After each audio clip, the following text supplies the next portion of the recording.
Dear students, this is the civics book of class 9th, and we were discussing the first chapter of this book, which is what is democracy, why democracy.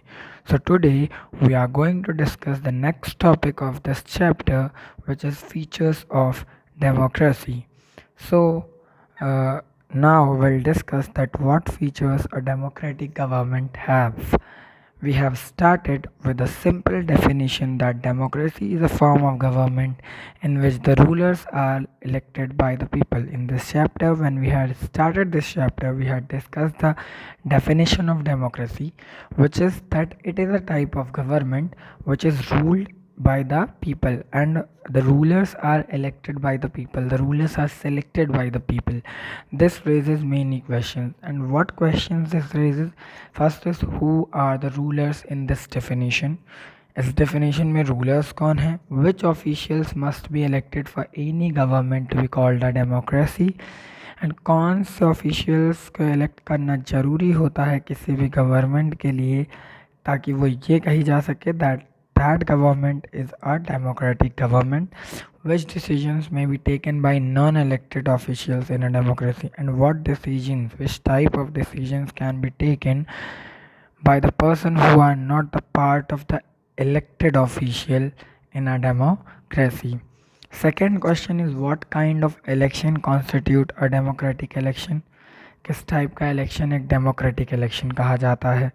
What condition must be fulfilled for an elections to be considered democratic? और क्या क्या ऐसी conditions हैं जो fulfil होनी चाहिए ताकि election को कंसिडर किया जाए एज अ डेमोक्रेटिक इलेक्शन?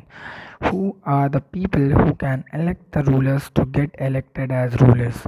कौन से वो लोग हैं जो रूलर्स को इलेक्ट करते हैं या उन्हें रूलर बनाते हैं? Should this include every citizen on equal basis? क्या ये सारे सिटीजन्स को एक इक्वल बेसिस पे इंक्लूड करता है? Can a democracy deny some citizens this right? और क्या डेमोक्रेसी की वजह से कुछ जो सिटीजन्स होते हैं उनके अधिकार नहीं मिलते हैं? Finally, what kind of a form of government is democracy? और लास्ट क्वेश्चन ये आता है कि जो डेमोक्रेसी है वो किस काइंड का फॉर्म ऑफ गवर्नमेंट है? Can elected rulers do what ever they want in a democracy? क्या जो इलेक्टेड रूलर्स हैं वो जो चाहते हैं वो डेमोक्रेटिक गवर्नमेंट में कर सकते हैं? और must a democratic government function with some limits? या फिर एक डेमोक्रेटिक गवर्नमेंट कुछ लिमिट्स के दायरे में, कुछ limit within limits function करती है? Is it necessary for a democracy to respect some rights of the citizen? और क्या ये ज़रूरी है दैट डेमोक्रेसी के लिए कि सिटीजन्स के राइट्स का रिस्पेक्ट करें? They is it necessary that they will respect the right of the citizens? Let us consider each of this question with the help of some example. Now we'll consider all of these questions by reading some examples of some countries. The next topic is major decisions by elected leaders. In Pakistan, General Parvez Musharraf led a military coup in October 1999.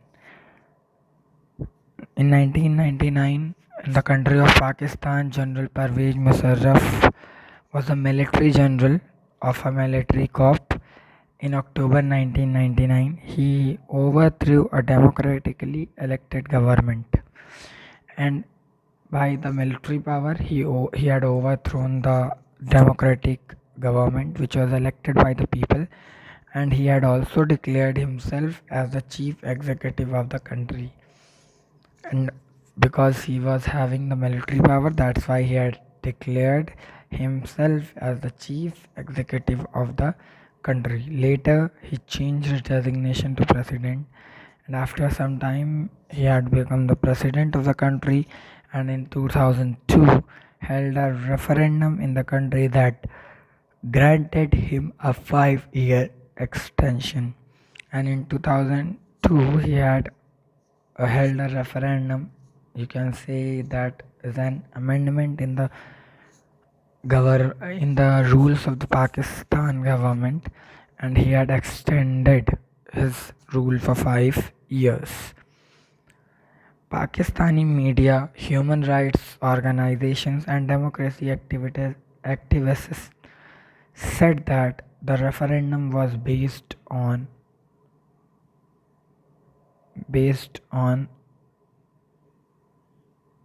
malpractices and fraud.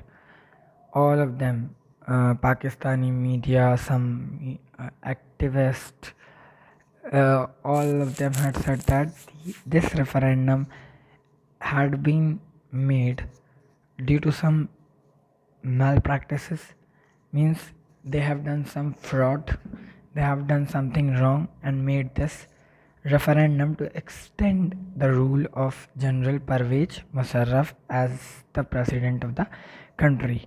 In August 2002, he issued a legal framework order, and in the month of August of year 2002, he issued a legal framework order that amended the constitution of Pakistan. As I have already told you that this was an amendment in the constitution of the Pakistan government.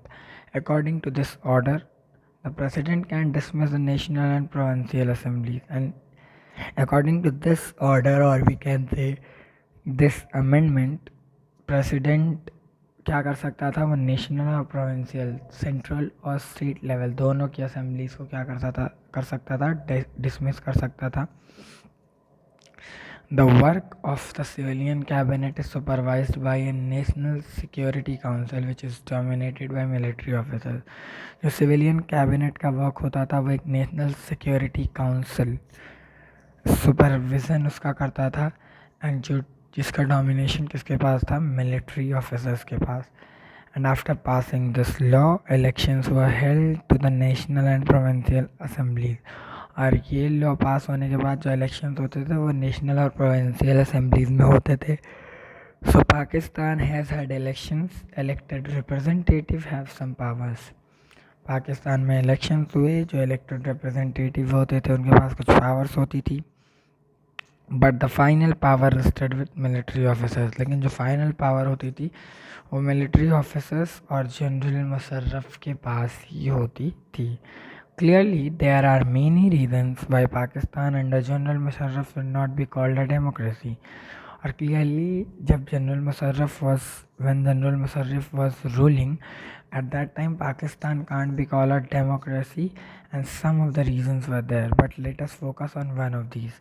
But here we will discuss one of the reasons. Can we say that the rulers are elected by the people in Pakistan? क्या हम ये कह सकते हैं कि पाकिस्तान में जो rulers हैं वो लोगों के द्वारा चुने जाते हैं? Not quite. People may have elected their representative to the national and provincial assemblies. लोग जो चुनते थे, इलेक्टेड रिप्रेजेंटेटिव जो होते थे वो नेशनल और प्रोविंशियल असेंबलीज के लिए होते थे, but those elected representative were not really the rulers. लेकिन जो वो इलेक्टेड रिप्रेजेंटेटिव होते हैं वो रूलर नहीं होते हैं. They can not take the final decision. And why they can not take the final decision? Because of the military power in the country. The power to take final decision rested with army officials and with General Musharraf. तो जो final decision की power होती थी वो general Musharraf और army के पास होती थी. And none of them were elected by the people. और वो लोगों के द्वारा नहीं चुने जाते थे. वो उन्होंने अपने पावर के बेसिस पे रूल किया था. This happens in many dictatorships and monarchies. And ये कहाँ होता है? ज़्यादातर डिक्टेटरशिप और मोनार्कियल गवर्नमेंट में होता है. They formally have an elected parliament. उनका एक इलेक्टेड पार्लियामेंट होता था फॉर्मल वे में, एंड गवर्नमेंट भी होती थी, बट द रियल पावर उनके पास होती थी who are not been elected, जिनको इलेक्ट नहीं किया गया था. In a few countries the real power with some external powers. कुछ कंट्रीज़ में जो रियल पावर होती है वो एक्सटर्नल पावर के साथ होती है, and not with locally elected representative, ना कि जो लोकली इलेक्टेड रिप्रेजेंटेटिव होते हैं उनके साथ. This can not be called people's rule. इसको हम लोगों का रूल नहीं कह सकते. This gives us the first feature, और इससे हमको डेमोक्रेसी का पहला फीचर पता चलता है. In a democracy, the final decision-making power must rest with those elected by the people. As if the country have a democracy, it means that the final decision-making power must rest with those elected by the people. Means the final power must have to be supportive with the real elected power which had been elected by the people. So that's enough for today's class. Next topic, which is free and fair electoral competition, which will be the next example of this chapter, by which we will understand the second feature of democracy. We'll discuss this in the next class. Till then, goodbye, take care, stay home, stay safe, and don't forget to subscribe my YouTube channel.